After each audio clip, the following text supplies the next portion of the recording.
Achieving pregnancy with hyrdosalpinx does have its difficulties. A natural pregnancy requires the egg and sperm to meet in the fallopian tube and then the resulting embryo to travel through the tube to the uterus where it implants.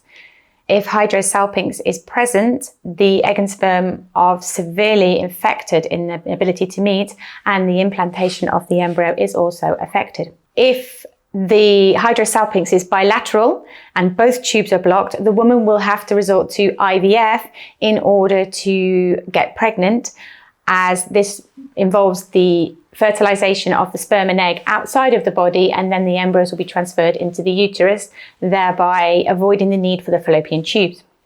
If, however, the hyrdosalpinx is unilateral and just on one side, and the other fallopian tube is permeable, an artificial insemination process may be a suitable treatment. In either way, in the case of a hyrdosalpinx and an assisted reproduction treatment, it is very important to either remove or seal a tube with a hyrdosalpinx in order that the liquid that has accumulated inside the fallopian tube cannot have access to the uterus. This would actually have very negative effects for the embryo itself.